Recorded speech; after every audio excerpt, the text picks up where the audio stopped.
United States has used virtually all of its long-range precision missiles.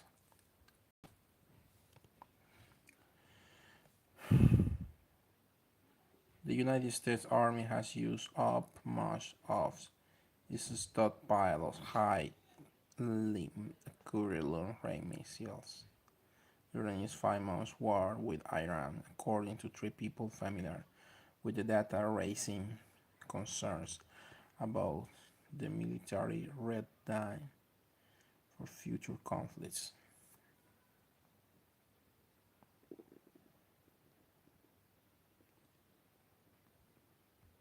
As the US and Iran are talking to each other, Iran says they're not, and they have no plans to talk to Washington either. So, what is going on? Iran is betting that by keeping control of shipping lanes and trade routes in the Middle East, it can make the war more and more expensive for President Trump. The key point is still the crucial Strait of Hormuz. That bottleneck is effectively blocked to shipping again. Iran has been holding talks with Oman, which sits on the other side of the strait, about a joint plan to manage the waterway. Tehran wants to be able to charge ships a fee to go through it. Iran's message is that there will be no going back to the status quo before the war, when a fifth of the world's oil and gas travel. Okay, the problem now is the Strait of Hormuz. Oil and gas travel that way. Iranian sources told Reuters the leadership thinks Trump interprets any concessions as weakness and responds only to pressure. And they think the pressure is working.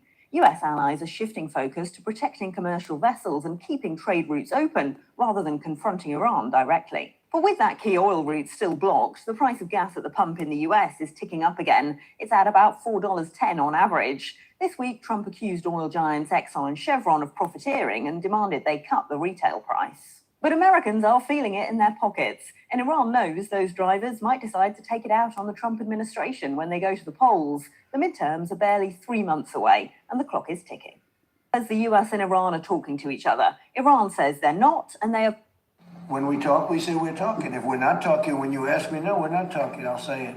But we are talking right now, we're talking, and we're talking at the request of Iran, backed by Saudi Arabia, backed by UAE, and backed by Qatar in particular, but others also. Many countries called, the leaders of many are friendly with a lot of them, almost all of them, one way or the other, and they all wanted to give this a last chance. This is a last chance.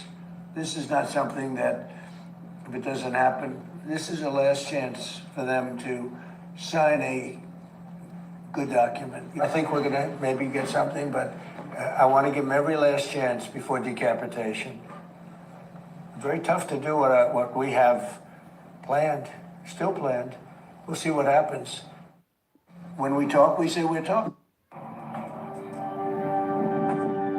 When yesterday we saw the headlines that something has been hit in the port of Damietta, which is on the Mediterranean, I mean, the first reaction was like, it's too far away from the conflict zone. It's far away from Iran, it's far away from Yemen, far away, quite honestly, from many places in the battle zone, but the significance of this development is immense.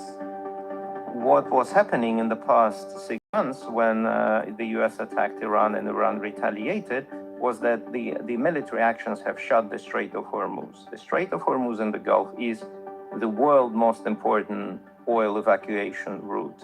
It is responsible for roughly 17% of global oil supply.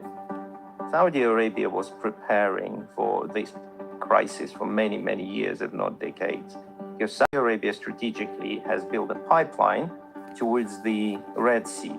So Saudi Arabia was able to reroute oil to the port of Yanbu on the Red Sea. From there, it was sending tankers down south to supply Asian clients via the very narrow Bab el-Mandeb Strait.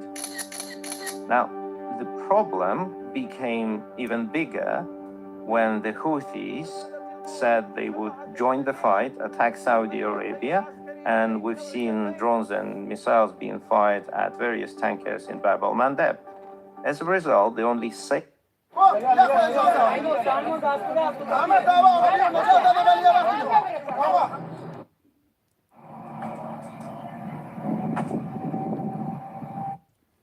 Flows are at record lows in the past few days.